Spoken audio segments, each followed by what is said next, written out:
Youth ಕಾಂಗ್ರೆಸ್ನ ಅಧ್ಯಕ್ಷರಾದಂತಹ ಮಂಜುನಾಥ್ ಅವರು ದೂರವಾಣಿ ಸಂಪರ್ಕಕ್ಕೆ ಸಿಕ್ಕಿದ್ದಾರೆ. ಸರ್ ನಮಸ್ತೆ. ನಮಸ್ಕಾರ ಸರ್. ಧರ್ಮೇಂದ್ರ ಪ್ರಧಾನ್ ರಾಜೀನಾಮೆಯ ವಿಚಾರಕ್ಕೆ ತಮ್ಮ ಮೊದಲ ಪ್ರತಿಕ್ರಿಯೆ. ಧರ್ಮೇಂದ್ರ ಪ್ರಧಾನ್ ಅವರ ಏನ್ ಹೇಳ್ತೀವಲ್ಲ, ಫಸ್ಟ್ ವಿಕೆಟ್ ಬಿದ್ದಿದೆ ಅಂತಾನೆ ಹೇಳ್ಬೇಕು. ಜೊತೆಗೆ ಇದು ಒಂದು ವಿದ್ಯಾರ್ಥಿಗಳ ಹೋರಾಟದ ಗೆಲುವು. ವಿದ್ಯಾರ್ಥಿಗಳ ಹೋರಾಟ ಗೆಲುವು ಯಾಕಾಗಿದೆ ಅಂತಂದ್ರೆ, ಅವರು ಅಷ್ಟು ಬಂಡತನವನ್ನ ಮೆರೆದು ವಿದ್ಯಾರ್ಥಿಗಳ ಮೇಲೆ ದರ್ಪವನ್ನ ತೋರಿಸಿ ಅವ್ರಿಗೆ ಬೇಕಾಬಿಟ್ಟು ಯಾವ ರೀತಿ ಬೇಕು ಅವ್ರಿಗೆ ನೋಡಿ, ಸೋನಂ ವಾಂಗ್ಚುಕ್ ಅವ್ರನ್ನ ಅದ್ ಅವರೇ ಕಾರ್ಯಕರ್ತರು, ಅವರು ವಿರೋಧಿಗಳು, ಟೆರರಿಸ್ಟ್ ಅಂತ ಹೇಳ್ತಾರೆ. ಅದೇ ಮೋದಿ ಅವರು ಅವ್ರಿಗೆ ಎಲ್ ಚೆನ್ನಾಗಿರ್ಲಿ, ಇನ್ನ ನಿಮ್ಮ ಹೋರಾಟಕ್ಕೆ ನನ್ನ ಬೆಂಬಲ ಇರುತ್ತೆ, ನೀವು ಹೆಲ್ತ್ ನೋಡ್ಕೊಳ್ಳಿ ಅಂತ ಹೇಳ್ತಾರೆ.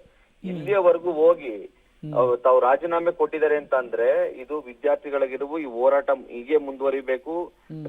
ರಾಜೀನಾಮೆ ಕೊಟ್ರೆ ಸಾಕಾಗದು.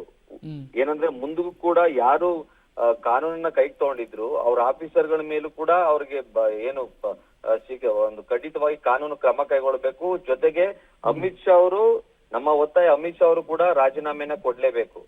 ಈಗ ಸಂವಿಧಾನದ ಹಕ್ಕನ್ನ ಚ್ಯುತಿಗೊಳಿಸುವುದಲ್ಲಿ ಹೋರಾಟ ಮಾಡುವಂತ ವಿದ್ಯಾರ್ಥಿಗಳ ಮೇಲೆ ಹಲ್ಲೆ ಆಗಿರುವಂತದ್ದು ಹೋಮ್ ಮಿನಿಸ್ಟರ್ ಹೊಣೆಗಾರಿಕೆ ತಗೊಬೇಕು, ಅವ್ರು ರಾಜೀನಾಮೆನ ಕೊಡ್ಬೇಕು. ಯಾಕಂದ್ರೆ ಅವ್ರ ಇಷ್ಟ ಬಂದಂಗೆ ಸರ್ಕಾರ ನಡೆಸೋದಕ್ಕಾಗಲ್ಲ. ವಿದ್ಯಾರ್ಥಿಗಳು ಈಗ ಬಹಳ ರಾಜಕೀಯವಾಗಿ ಬುದ್ಧಿವಂತರಿದ್ದಾರೆ, ಅವ್ರಿಗೆ ಗೊತ್ತಿದೆ ಯಾವ್ದು ಸರಿ ತಪ್ಪು ಅಂತ. ಈ ಹೋರಾಟಕ್ಕೆ ಇನ್ನ ಮುಂದುವರಿಯುತ್ತೆ. ಮುಂದೆ ಈ ರೀತಿಯ ಅಸಡ್ಡೆಗಳನ್ನ, ಈ ರೀತಿ ನಡ್ಕೊಳ್ಳೋದನ್ನ ಸರ್ಕಾರ ಯುವ ಕಾಂಗ್ರೆಸ್ ಅಧ್ಯಕ್ಷನಾಗಿ ಖಂಡಿಸ್ತೀನಿ. ಜೊತೆಗೆ ಭಾರತದ ಯುವಕರು ತಮ್ಮ ಹೋರಾಟಕ್ಕೆ, ತಮ್ಮ ಹಕ್ಕಿಗಾಗಿ ಎಲ್ಲಾ ದಿವಸನೂ ಕೂಡ ಹೋರಾಟವನ್ನ ಮಾಡ್ಲೇಬೇಕು. ಇದ್ರಲ್ಲಿ ನಿನ್ನೆ ಸಿ.ಟಿ. ರವಿ ಅವರು ಒಂದು ಮಾತು ಹೇಳಿದ್ದಾರೆ, ಮುಸ್ಲಿಮ್ರಿಗೂ ನೀಟ್ಗೂ ಏನ್ ಸಂಬಂಧ ಅಂತ. ಅದು ಕೆಡ್ತಾಗಿ ಹೇಳಿದ್ರೆ ಆ ಪದ ನಾನು ಯೂಸ್ ಮಾಡ್ಬಿಡೋ ಅಂತ ಈ ರೀತಿ ಹೇಳ್ತಾ ಇದೀನಿ. ಇದು ಬಹಳ ತಪ್ಪು. ನಾವು ಬೇರೆಯವ್ರಿಗೆ ಧ್ವನಿ ಎತ್ತಿಲ್ಲ ಅಂತಂದ್ರೆ ನಮಗೆ ತೊಂದ್ರೆ ಆದಾಗ ನಮಗ್ ಧ್ವನಿ ಎತ್ತದಕ್ಕೆ ಯಾರು ಇರಲ್ಲ.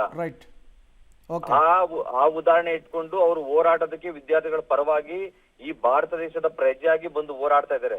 ಅವ್ರಿಗೆ ನಾವು ಧನ್ಯವಾದ ಹೇಳ್ಬೇಕೆ ಹೊರತು ಸಿ.ಟಿ. ರವಿ ತರ ಅವಿದ್ಯಾವಂತರ ತರ ಮಾತಾಡಬಾರ್ದು ಅಂತ ಹೇಳಕ್ ಇಚ್ಛೆ ಪಡ್ತೇನೆ. ಓಕೆ, ಮಂಜುನಾಥ್ ಅವರು ಯೂತ್ ಕಾಂಗ್ರೆಸ್ ಪಟ್ಟವನ್ನ ಪಕ್ಕಕ್ಕಿಟ್ಟು ಒಬ್ಬ ಯುವಕರಾಗಿ ಈ ಗೆಲುವನ್ನ ಯಾರಿಗೆ ಕ್ರೆಡಿಟ್ ಕೊಡ್ತೀರಿ ಅಂತ ಹೇಳಿ? ಇದು ವಿದ್ಯಾರ್ಥಿಗಳಿಗೆ ಗೆಲುವು, ಈ ದೇಶದ ಯುವಕರ ಗೆಲುವು. ರಾಜಕೀಯನ ಬದಿಗಿಟ್ಟೇನೆ ನಾವು ನೋಡಿ ಅವತ್ತು ಹೋರಾಟವನ್ನ ನಮ್ಮ ಉತ್ತರ ಹೊಂದಿದೆ ಸರ್. ಈಗ ರಾಜಕೀಯವಾಗಿ ಯಾವುದೇ ಪಕ್ಷ ಪ್ರೊಟೆಸ್ಟ್ ಮಾಡಿದ್ರು ಕಾಣಿಸ್ತಾ ಇರ್ಲಿಲ್ಲ. ವಿದ್ಯಾರ್ಥಿಗಳು ತಮ್ಮ ಹೋರಾಟದ, ತಮ್ಮ ಮೂವ್ಮೆಂಟ್ ಅಲ್ಲಿ ಬಂದು ಪ್ರೊಟೆಸ್ಟ್ ಮಾಡ್ತಾ ಇದ್ರು. ರಾಹುಲ್ ಗಾಂಧಿ ಅವರು ಅಲ್ಲಿ ಹೋಗಿಲ್ಲ ಅಂತ ಎಲ್ಲರೂ ಕ್ವಶನ್. ಬಿಜೆಪಿನೂ ಕೂಡ ಅದೇ ಕಾಯ್ತಾ ಇತ್ತು, ರಾಹುಲ್ ಗಾಂಧಿ ಅಲ್ಲಿ ಹೋದ್ರೆ ಅದನ್ನ ರಾಜಕೀಯವಾಗಿ ಪ್ರೇರಣೆ ಮಾಡಿ ಅದನ್ನ ಚೇಂಜ್ ಮಾಡಬಹುದು ಇಶ್ಯೂನ ಅಂತ ಹೇಳಿ. ಅದಕ್ಕೆ ರಾಹುಲ್ ಗಾಂಧಿ ಅವರ ಜಾಗಕ್ಕೆ ಹೋಗ್ಲಿಲ್ಲ. ಅದು ಬಿಟ್ರೆ ನಮ್ಮ ನಾಯಕರುಗಳಲ್ಲಿದ್ರು, ನಮ್ಮ ಯುವ ಕಾಂಗ್ರೆಸ್ ಕಮಿಟಿಯಲ್ಲಿತ್ತು, ವಿದ್ಯಾರ್ಥಿ ಕಮಿಟಿಯಲ್ಲಿತ್ತು, ಜೊತೆಯಲ್ಲಿ ಕೆಲಸ ಮಾಡ್ತಾರೆ. ಎಲ್ಲೂ ಕೂಡ ರಾಜಕೀಯವನ್ನ ಬದಿಗಿಟ್ಟೆ ಕೆಲಸ ಮಾಡಿದ್ರೆ ಹೊರತು ಅದ್ರ ಜೊತೆಗೆ ಹೋಗಿ ನಮ್ಮ ಸಿಂಬಲ್ ಇಟ್ಕೊಂಡು ಯಾವುದೇ ಕೂಡ ಹೋರಾಟವನ್ನ ಮಾಡಿಲ್ಲ. ಯಾಕಂದ್ರೆ ನಾವು ಬೆಂಬಲ ಸೂಚಿಸಿದ್ದು ಆ ಹೋರಾಟಕ್ಕೆ ಜಯ ಸಿಕ್ಕಿದೆ. ಇದು ವಿದ್ಯಾರ್ಥಿಗಳ ಹೋರಾಟ, ಆ ಹೋರಾಟಕ್ಕೆ ಮೊದಲನೇ ಜಯ ಸಿಕ್ಕಿದೆ. ಓಕೆ, ಈ ಹೋರಾಟದಲ್ಲಿ ಮುಂಚೂಣಿಯಲ್ಲಿದ್ದು ಅಭಿಜಿತ್ ದೀಪ್ಗೆ, ಸಿಜೆಪಿ ಪಕ್ಷದ ಸಂಸ್ಥಾಪಕರು. ಸಿಜೆಪಿ ಬಗ್ಗೆ ತಮ್ಮ ಒಪಿನಿಯನ್ ಸರ್? ಸರ್ ನೋಡಿ, ರಾಜಕೀಯ ಅಂತ ಅಂದ್ರೆ ಒಂದೇ ರೀತಿ ಇರಲ್ಲ ಸರ್. ಒಂದನ್ನ ಹೇಳಕ್ ಇಚ್ಛೆ ಪಡ್ತೀನಿ, ಯಾವುದೇ ರಾಜಕೀಯ ಈಗ ರೈತ ಅಂತ ಅಂದ್ರೆ ಒಂದೇ ದಿವಸ ಬಂದ್ಬಿಟ್ಟು ನಾನು ಹೊಲ ಹೊತ್ತು ಬೆಳೆ ಬೆಳೆದು ಬಿಡ್ತೀನಿ ಅಂದ್ರೆ ಆಗಲ್ಲ. ಅದು ಇದು ತುಂಬಾ ಹೋಮ್ವರ್ಕ್ ಜಾಸ್ತಿ ಇರುತ್ತೆ, ತುಂಬಾ ದಿವಸ ಟೈಮ್ ತಗೊಳುತ್ತೆ. ಅದಾದ ನಂತರ ಅದು ರಾಜಕೀಯ ಪಕ್ಷವಾಗಿ ಕನ್ವರ್ಟ್ ಆಗುವಂತದ್ದು. ಇದು ವಿದ್ಯಾರ್ಥಿಗಳ ಒಂದು ಮೂವ್ಮೆಂಟ್, ಚಳುವಳಿಗೆ ನೋಡಿ. ಕಿಡಿ ಎತ್ತಬೇಕಿದ್ದು ಒಂದು ಕಿಡಿ ಎತ್ತಿದೆ, ಆ ಚಳುವಳಿಗೆ ಹೋರಾಟವನ್ನ ಮಾಡ್ತಾ ಇದ್ದಾರೆ. ಅವ್ರವ್ರದೇ ನಿರ್ಣಯಗಳನ್ನ ತಗೊಂಡು ಅವ್ರವರೇ ಬೆಂಬಲಿತವಾಗಿ ಸ್ವಂತ ಖರ್ಚಿನಿಂದ ಬಂದು ಹೋರಾಟ ಮಾಡಿದ್ದು ವಿದ್ಯಾರ್ಥಿಗಳು. ಮತ್ತೆ ಏನು ನಿರುದ್ಯೋಗಿಗಳಿದ್ರಲ್ಲ ಅವರು, ಜೊತೆಗೆ ಯಾರು ನೊಂದಿದ್ರಲ್ಲ ಈ ಸರ್ಕಾರದಿಂದ, ಈ ಒಂದು ಅವಿವೇಕಿ ಘೋಷಣೆಗಳಿಂದ, ಏನು ಟೆರರಿಸ್ಟ್ ಗಳಂತ ಹೇಳೋದು, ದೇಶ ದ್ರೋಹಿಗಳಂತ ಹೇಳೋದು, ರಾಮನ ಎತ್ತಿಟ್ಕೊಂಡು ರಾಜಕೀಯ ಮಾಡೋದು, ಇದೆಲ್ಲ ಬೇಸತ್ತವರು ಬಂದು ಹೋರಾಟವನ್ನು ಮಾಡಿ ಗೆದ್ದಿದ್ದು. ಅದು ಅದರಿಂದ ವಿದ್ಯಾರ್ಥಿಗಳ ಗೆಲುವು ಅಂತ ಹೇಳ್ತೀವಿ ಹೊರತು ನಮ್ಮ ಗೆಲುವು ಅಂತ ಎಲ್ಲೂ ಹೇಳ್ತಾ ಇಲ್ಲ ಸರ್.